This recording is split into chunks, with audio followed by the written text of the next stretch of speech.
Hello, gorgeous, and welcome to the Women on Top podcast. I'm your host, Valerie Lynn, and with over 15 years of business experience, I became truly passionate about finding ways to support and hear from way more women. And what we know to be true is that women thrive when they are in their favorite position, on top in business, in relationships, in personal growth, and on top in being real and authentic to who the hell they are. So I invite you to sit back and enjoy the Women on Top podcast. Well, welcome to the Women on Top, everybody. I am so looking forward to today's conversation. I have sitting here with me Victoria Pelletier, who is a dynamic keynote speaker and an author. And she became a COO of a multinational corporation by age 24, which is truly remarkable. She also has held many different senior leadership roles at companies like IBM and American Express.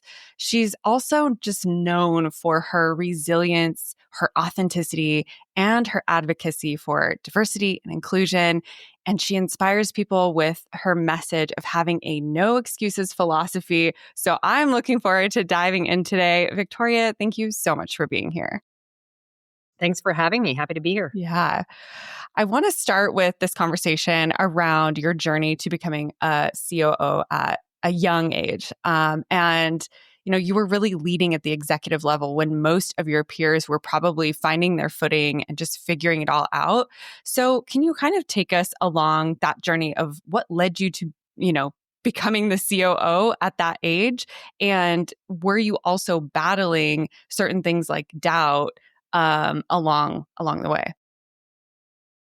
Yeah, I do acknowledge that I'm a bit of an anomaly and my circumstance quite unique. Now, I did start working at age 11, which I'm sure probably wouldn't be allowed in today's child labor laws.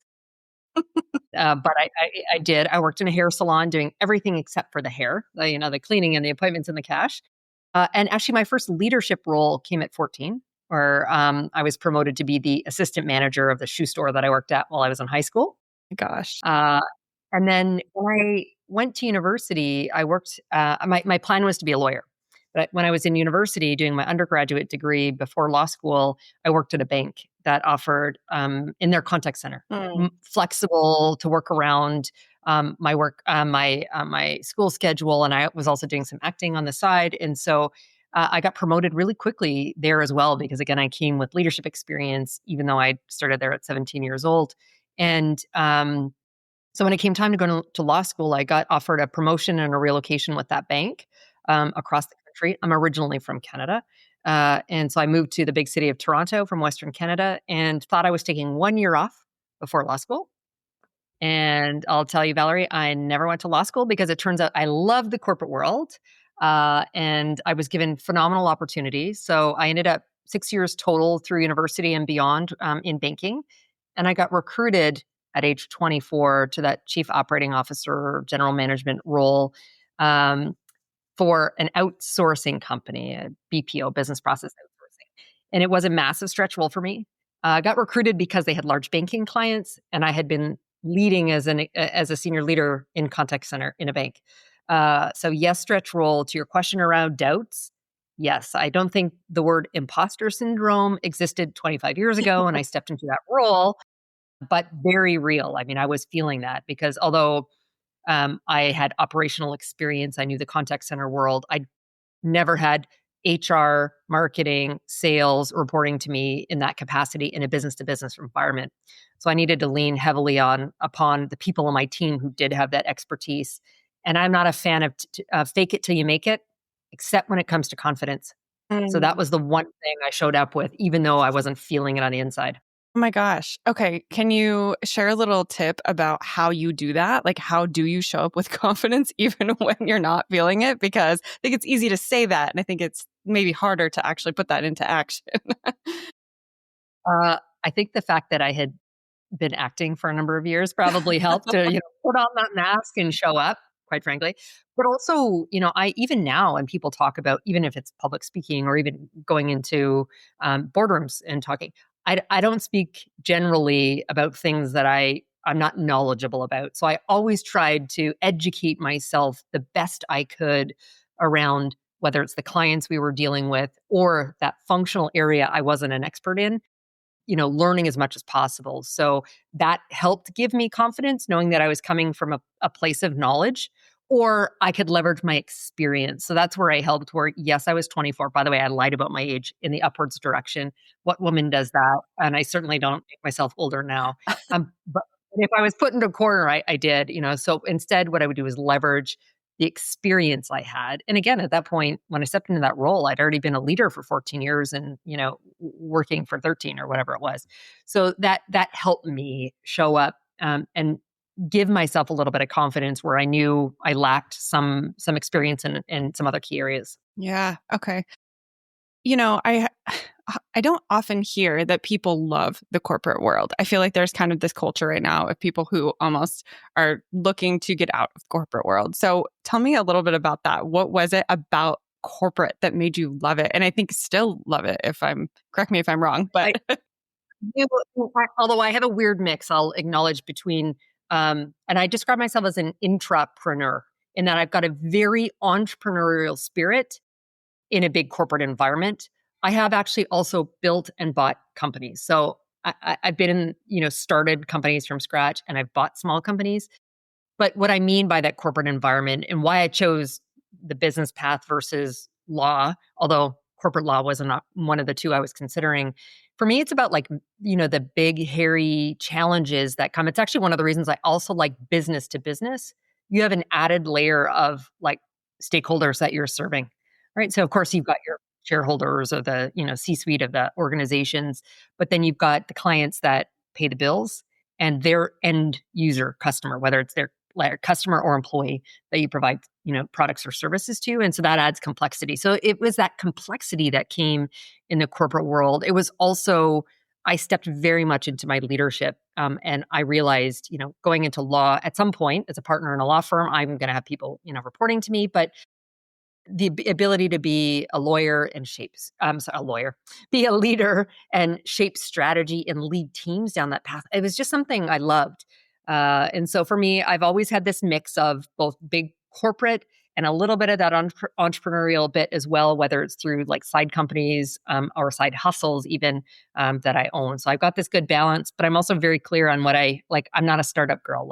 I don't plan on leaving big corporate to go start my own company. I see. Although never say never. But. I was going to say, I don't know. I feel like I could see you doing a lot of different things. So, all right. So what is the bridge between, you had the corporate experience and then you ended up in this amazing, speaker, you've become a keynote speaker. So talk to me about that. Where along the line did you learn, gosh, this is really what I love doing and I'm going to go make this my side hustle? So I started speaking at conferences for work. Shortly after I stepped into that role. I mean, if you go and you want to sponsor an event to showcase, they normally your company's wares, whatever they are, products or services company. Oftentimes, that's being given a speaking slot, whether on a panel or independently. So that's where it first started. I was doing it purely from a work perspective, and it actually, funny enough, it wasn't. I'm going to say it wasn't natural. I mean, although I had been an actor and on stages. Now there's no mask, right? This is just Victoria who's showing up here. I'm not playing a character. Yeah. So it actually didn't feel totally natural and comfortable. And so I just had to do it over and over again. But going back to the confidence piece, I knew what I was talking about. And so I made sure I was clear on the content that I was there. I've also have a style, I don't like to have to memorize things. And so just the way in which I engage was much more natural. And as a result of being knowledgeable or seen as a thought leader on the topics I was speaking on and being generally an engaging speaker because I talk in a very different way. I bring sort of the theatrical, pieces of it. I started to get asked to do more and more. And at some point I'm like, and not just for my company. And so I'm like, well, why am I not monetizing this? Yeah. And so that's when I flipped it probably 12 years ago to start charging for it.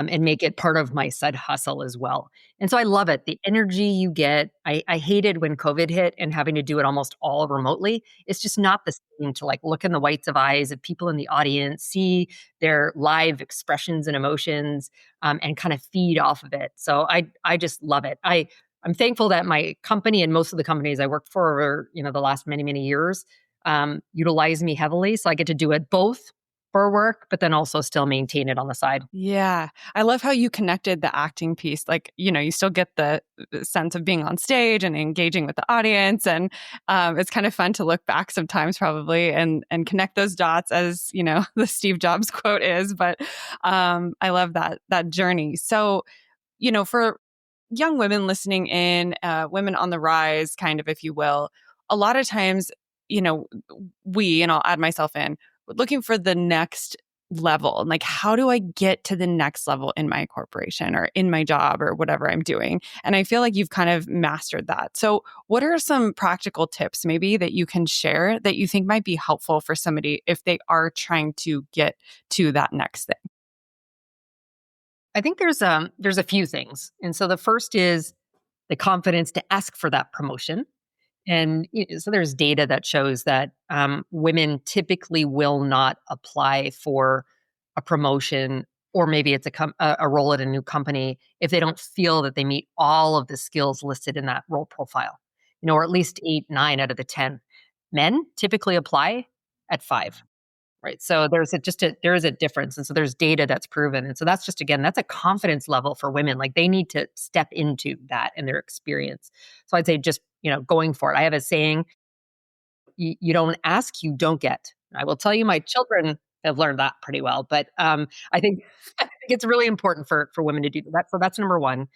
Number two, I look at a lot of my career success has come from a few different things. So one is definitely performing, but in performing means I understand the skills that are required to be successful and understanding how success is measured in that role, Mm. because it's not always intuitive. And companies sometimes incentivize certain um, actions, behaviors that aren't always aligned with how you think your performance is going to be measured.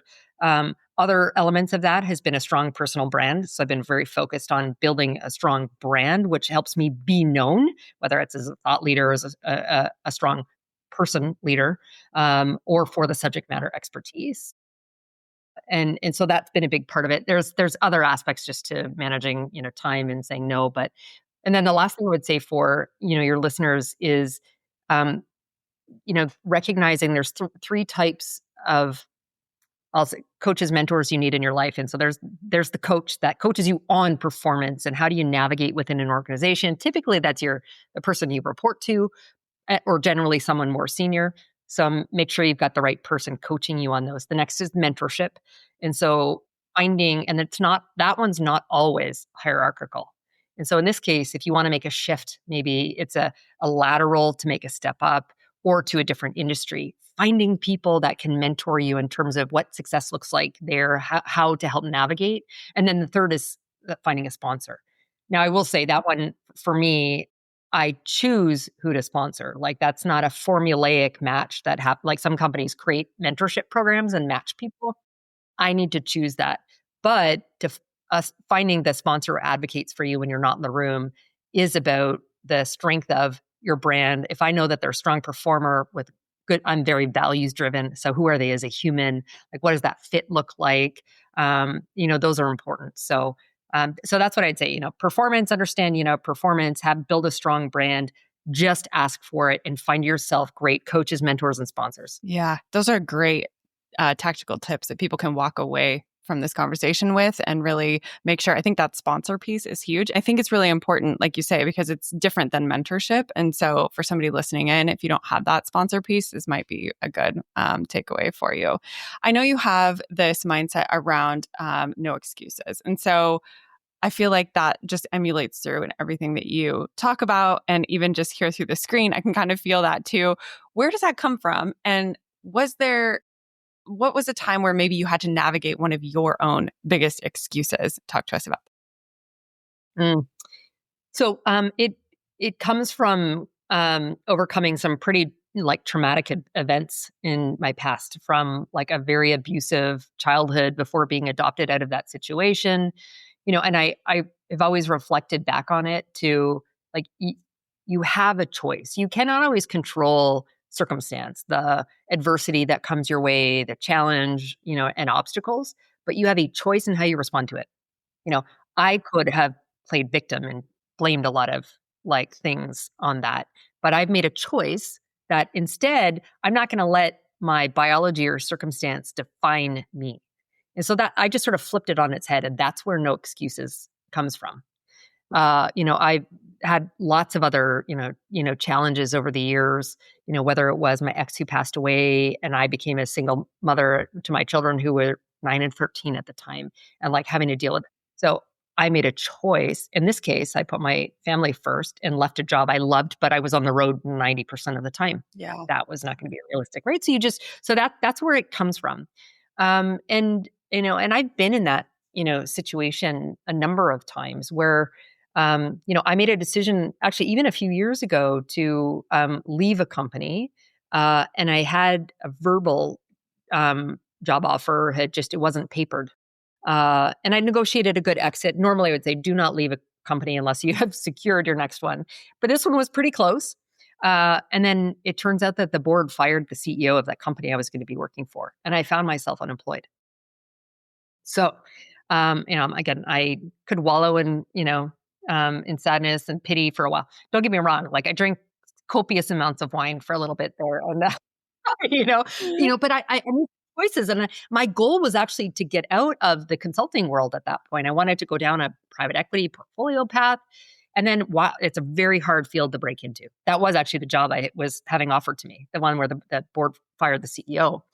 But then it's like, okay, after a period of time of trying to break into what is very much like a bro club, and once you're in, you're in. But I had to make a decision. I need to be employed. Although I wanted a path, it's going to be a longer path than I can likely even afford. So I made a decision to get back into the world that I'd been in of consulting. There's pros and cons to it. There's things I love about it and things I hate about it. And so again, I took my own advice of no excuses, right? You have a choice in how you're going to respond to this, and you're going to make decisions, and you're going to make them consciously, whether it's for now or for long term, but in your head, understand why you make those decisions. Yeah, that's a really powerful mindset to adopt. And it requires, I think, some looking in the mirror, which can be really uncomfortable. You've been pretty open about some of your traumatic past. And I'm wondering, how do you feel like that has helped shape how you lead today? Do you feel like there were some lessons and learnings there that you brought with you into your leadership now? Yes. So one, it made me very resilient. So as I said, it's where the no excuses mindset came from. I signed my social media posts with no excuses. The other one's unstoppable. So it's just nothing's going to prevent me from achieving a goal or objective I've set for myself. So I try and impart that from a leadership perspective with my team. But it also made me incredibly resilient, which you need now more than ever in whatever business you're in, whether it's, the, economics, the politics, the dot, dot, dot, right? Like you need to be incredibly resilient. Change and transformation is constant. And so that's enabled me to lead in like really volatile environments, and then be able to shape my leadership team to also embrace that kind of mindset. Um, but I will say, I was fearful of showing up with that baggage of trauma or adversity I'd challenged early in my career. I actually thought I needed to, one, because I was a young female executive as well, but two, I was embarrassed by some of those earlier years and that trauma, that I hid it. And so I feel like I did wear a mask for a while, and it was one of no vulnerability. I'm not gonna show that. I don't want you to think I'm soft or I'm weak. I don't want you feeling sorry for me. And so, in fact, I had to unlearn that at some point. I learned I had like an unfortunate nickname as the Iron Maiden at work for, now some of it's because I've always been able to make really tough business decisions that can be really emotional for others and balance that. But it was also just because I wasn't showing up as kind of the whole human that I am. And so I had to unlearn some of those behaviors. And subsequently, it's now made me a better leader because I can show up authentically, my whole human, my whole past behind me, and those trauma and the adversity I've experienced. And I can also be much more vulnerable. And that builds trust with people. So I take that to all my relationships, not just a reporting like leadership perspective. That's with clients, with anyone I engage with. So it's now made me a better human, I'm going to say, as a result of leaning into some of the things that, quite frankly, just make me who I am. Yeah. I appreciate that story because in a lot of ways I resonate with that too. And I was always a little shyer to show up as kind of fully myself. But then it has allowed me to make deeper connections with people and just different opportunities that have shown up as I think, a little bit of a result. So I like that you're able to step into that. I was thinking about this word of resilience, and I often wonder, is this a skill that we can build if we haven't experienced things such as trauma in our life? And how can we become more resilient in general? I think you can. Now, I will say, I think for me personally, I think there's a level that is just innate, right, in my DNA. Fight or flight, I'm a fighter. And so I, but that said, I do think it's like a muscle that you can strengthen as well. And so for me, although always incredibly resilient, I didn't always have the healthiest way of being resilient. And that was to compartmentalize. I'm not going to process all of it. I'm just going to move forward. Again, that was my choice at that point. But then at some point, it weighs you down. And also that sort of mask that I wore, that I'm impenetrable. And so for me, developing a healthy level of resilience meant that I sort of went through these multiple steps. One of which is around naming the trauma or adversity, right? Like calling it out loud, reflecting on it, being incredibly self-reflective of even why and how it like impacts you. Like I made subsequent decisions or had reactions that when I reflected back on it, I'm like, it's because of that back there, right? So the ability to like be really reflective around that, surrounding yourself with a community that helps support you and building the resilience. And sometimes, by the way, that's people who call you on your stuff, right? I can swear here, but I would otherwise use a different word. But like call you on it, right? And like sometimes you just have blinders on. So surround yourself with people who love you and support you, but those who will also call you out. And then it's around being like what I refer to as strategically intentional, like building the being clear on your goal and objective, being really reflective around what prevents you, how you react and respond. But then the strategic intentionality is around what's going to get me to that goal or objective I've set for myself. What are the steps that are going to get me there? And then anchoring that consistently, to it. Also, a big part of it is like just giving yourself permission to fail, right? And that in itself creates a level of resilience. So and when it happens, you bounce back up and you just recognize, like I always say, just one foot in front of the other is progress, Yeah. right? So, that for me has been, enabled me to get to what I refer to as a healthy level of resilience. Yeah. I was just thinking about this as, kind of a core future skill that I feel like we're going to have in our leadership, some way, shape, or form, given the way the world is and ever changing. Do you think that there's or I guess, what other skills in your mind are going to become imperative for leaders to adopt? Well, so yes, we've already talked about it around resilience.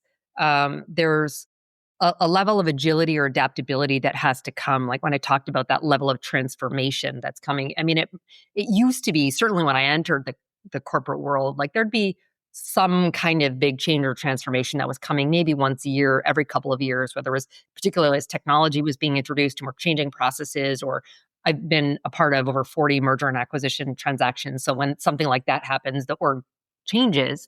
But now it's just like it's constant. You even think in the age of with AI, right? Like the shelf life of your skills are like reducing even with AI every month that, they're always learning. And so the ability to be agile. And I do think, and I saw this escalate, the crescendo around employees demanding a different kind of leader post-COVID. when there was no longer a separation between home and work when we all worked out of our homes. Uh, then at that point, and people being reflective of because of the health situation and people dying around them, around being connected to purpose as well. Like, am I doing what I love to do, or for an organization that has a mission that I'm connected to? And so, as they challenge the leadership, and I mentioned the word trust. And so they want to work for leaders that they like and they trust.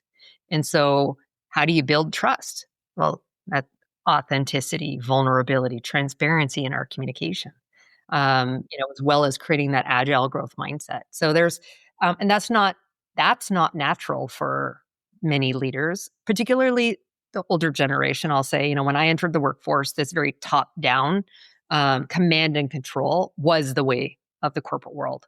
And so now that's also evolving. And so for many of those leaders, they're recognizing they need to do things a little differently to gain the buy-in of their teams. Yeah, definitely. You've mentioned a couple of times mentorship. And so I kind of want to bring it back around to that because as you were talking, I was just thinking, gosh, who have your mentors been, or who are some of those people that you admire now that kind of help move you forward? I'm sure in times where you are looking to learn something new or just need to rely on somebody for something. Who are those people for you? What's really sad is, for me, Valerie, I think I've probably had more leaders that I've looked at that have taught me what not to do. And so instead, I aspire to be nothing like them. So that in itself has taught me a lot, from a mentorship perspective. But I have had some really good leaders who there's one actually, even though I was on a path around my vulnerability, authenticity journey, I was a couple years in. He did actually say to me at one point, he's like, "Vic, it's okay to be vulnerable," and I clearly wasn't showing it enough. Um, and there's others who I see, I'm very quick to emotion, more so in my personal life than professionally. But there are still a few moments you can poke and push my buttons. And there are some people I look to and I'm like, I admire to be like that, calm and cool. That I look towards. And others, quite frankly, are business leaders I've never worked for or with, or even some world leaders, by the way, like I'm not trying to get political, but the Obamas, for example, like there's some the way in which they've led, whether it's leading a country or now, look at some of the causes they have. Like I look at that, I'm like that's amazing. My goal from a legacy perspective is to have left the world in a better place when I leave it than when I came in. And so, aspiring to some of those kinds of things. That was going to be actually another question was because you mentioned purpose. So I'm curious what you think your purpose is in the work that you do. I have always been like almost maniacally focused on building the right kind of culture and leadership teams, even if I always didn't show up in the kind of leader I now am. And some of that includes, I know the country in right now is not embracing diversity, equity, and inclusion. But when I entered that executive role at 24, business process outsourcing, outsourced call centers was not your destination job. And to some extent, it's not in North America. It is in other parts of the world. And so there's heavy, heavy turnover. Uh, and they were new to the country, and then unemployed or underemployed individuals. And so I wanted to create the right kind of workplace culture that would encourage people to perform at their best in a role that wasn't necessarily, again, their destination job and stay there for as long as possible. So for me, I operate with that. I still want to create that right kind of inclusive environment. I want to be the kind of leader, that people want to work for. And so my purpose in work is around building the right kind of workplaces where, again, people want to show up. The 80-20 rule, like 80% of the days you get up, you're excited about coming in. 20% is just stuff we all have to do, or maybe the one or two people you don't really enjoy working with, but that just happens. But I have a greater purpose, so I also wanna do that in the community at large. So I belong to, not-for-profit boards, and I volunteer and I do different things. So for me, it's the workplace, building the right, kind of, environment where people, want to work and I can help them thrive. I wanna do that within, like, the community and the world, at large. So that's my purpose. It feels like this means so much to you. What you do, what you speak about, what you've written books about. What is it underneath all of this and helping people to thrive at work and feel, I don't know, their best selves and in the community as well, that just lights your fire? Like, what is it about that? Because I think a lot of people would love to say the same thing. Like, I would love to lead an organization, make people really feel good and retained because they're just so happy to work here. But for you, it feels like there's something like, ooh, it just is within you in a deeper way. I think it's because my definition of success changed dramatically. From coming from, a traumatic. So, for your listeners, so I was severely abused by my biological mother as a young child. I was adopted out of that environment to a loving family, but of lower socioeconomic means. And so I never went without food or clothing, but there wasn't much, right? So that's part of why I started working so young. And so my definition of success was informed a little bit by my biology and circumstance. Like I was determined I would be better than where I came from. And for me, and my mom actually said to me, and my mom is the woman that raised me, she had said to me, when I think I was 11, she's like, Tori, you need to do better than us. And she meant like vocationally, education, all of those pieces. And she did not have to say that because that was for me. But so success, then I defined it by um, moving higher and higher up the corporate ladder, making more money. But again, I achieved at that level of success at a young age. And so it was in my 30s, 10 years into, sort of that executive journey where I had this moment where I um I recognized for a host of reasons that I needed to change, what I my definition of success and what was going to make me happy. And that I needed to anchor on more than the hierarchy and the titles and the money. I mentioned my ex passed away, and that also had this moment. Who second bout of cancer. First was when I was pregnant with our second, and so that also was a wake up call, right? And I was married to a woman. I'm now married to a man, but she at the time was, only 12 years. So she was not even 50 at the time when she passed away. So that also, I'm like, life is short. And so for me, that purpose shifted more to what do I get the most joy personally and professionally in doing? Mm. And so in the workplace, it's around, building teams, again, making that kind of an environment, helping people thrive in their own careers, whether that's in my organization or sometimes I help them leave if that's not the right path for them. So that brings me joy, being able to share my story, help that's part of the world at large, advocating for the things that I believe in. Again, it's almost, I remember taking a philosophy course in university, one of my electives, and there was a debate over whether altruism actually exists or not. Um, and my position was no, because at the end of the day, I would hope even Mother Teresa would say she gets joy out of all that she does. And so for me, that's it. So my purpose, my definition of success, all of that changed for a multitude of things around me. So that's why you see this energy, why you see this passion around, these activities beyond the business results that I drive for the companies I lead. Yeah. And I think that that is what is so inspiring to me is that you have this drive and just, gosh, you're such a businesswoman, right? Like I could just tell that you're so intelligent in that way, but you bring this human component to it that I don't see as often in the workforce. Like I kind of feel like you either have one leader or another, not on the whole, but just that's just kind of in general to me. And so it's really beautiful to see a leader who is able to marry up both of those things, and also like at the end of the day, just knows who she is and her purpose. And so I can just feel that, and it's really amazing. I know you're also a mom. And so as I'm thinking about this like human component of leadership and a lot of women who are looking for how do I navigate this idea of motherhood and this idea of being a businesswoman, because a lot of us are driven to do both maybe. And I don't have kids, but I'm curious what would you say to that woman who's trying to do it all and doesn't feel like she has balance? This word of balance. Yeah, I'm not a big fan of the word Yeah. balance. For me, you find a way to integrate it all together, and you make choices.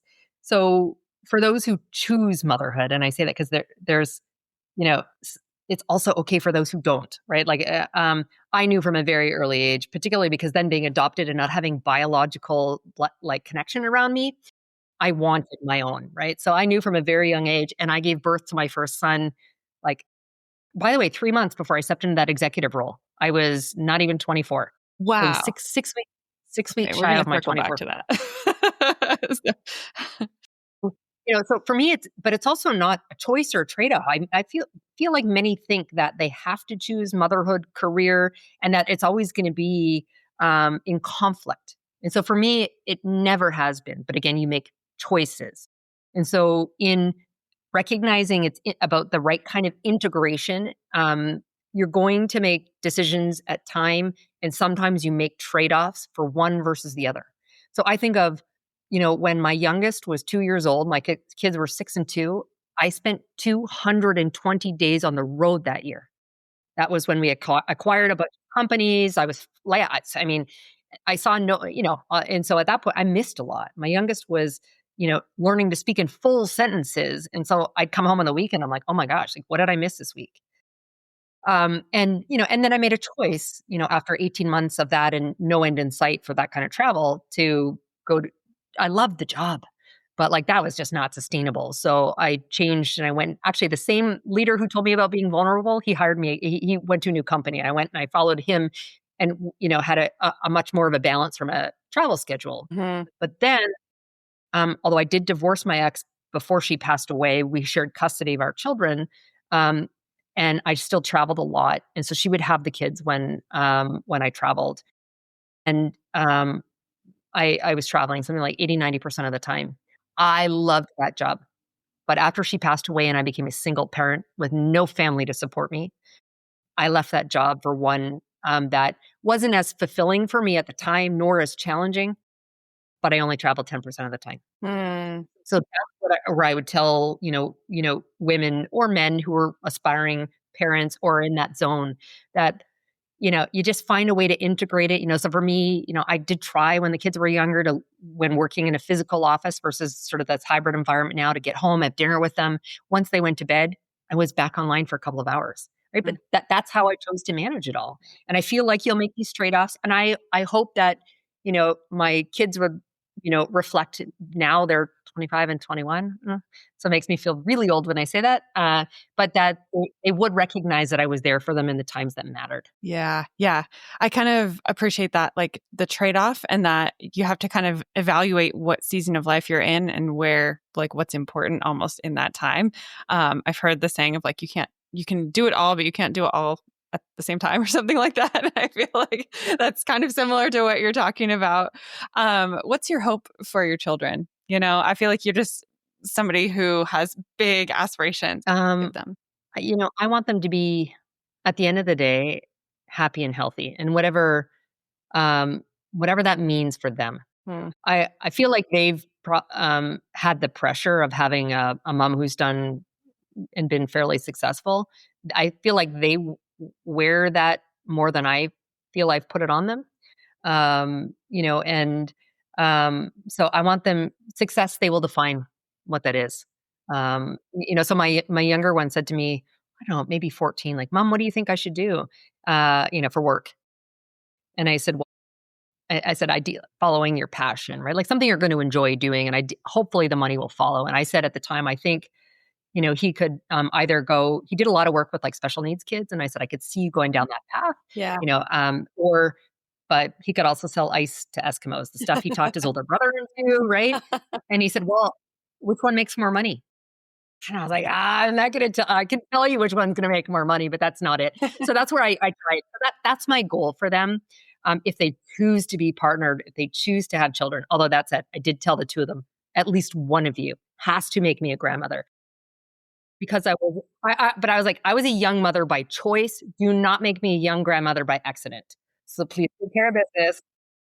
So yeah, that's my hope for my children. That's great. I like the the added detail there. If you could kind of challenge every listener right now with something, whether it was to like step into their own power in their career or leadership or life, what would it be, and how can they start doing that today? I think what holds most people back is fear and discomfort. So there's this quote by George Adair, and it says, "Everything you've ever wanted lives on the other side of fear." And so that's what I tell your listeners, like, you need to lean into that zone of discomfort. I think it is in that zone where growth and opportunity comes. Mm, Um, so I'd say, like, get really comfortable in the discomfort. yeah. Yeah. I love that. And it's so simple to say, and it's sometimes a little different to actually take that action, but do it scared and do it messy, right? Um, okay. So I'm curious to have you just finish the sentence. And the sentence is success is. Well, in the eyes of the, I'm not going to say beholder because that's the external view, but To you. success is what you define it as. That. And then the next one is just, fill in the blank again, but influence comes from. Well, everyone has influence. I believe they need to recognize that. Again, it's not hierarchy, it's not status, it's not power. Everyone has influence. Such a good reminder for everybody listening to that we all have that piece. Okay, so I have a closing tradition on this podcast where I ask my guests to leave. You already left a quote, but a quote or reflection or just something that they feel like they would like to impart on the next guest and not knowing who it is. And so I'd like to share what my last guest left and then give you the opportunity to do the same.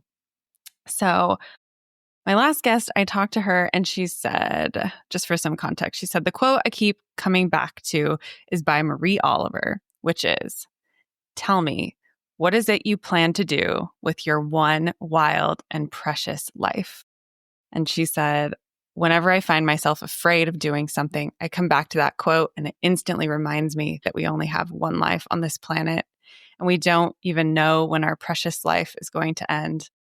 I honestly believe that I can choose to do whatever I want with my life. And I really believe that we all have that power. So I feel like that's actually a very good reflection for today's conversation. uh, And I'd love to hear what you'd like to leave for the next well, guest. you're right. I did give my I quote, know. so I'll say it again, but I'd like your next listener to answer the following. So first of all, the quote is from George Adair, that everything you've ever wanted lives on the other side of fear.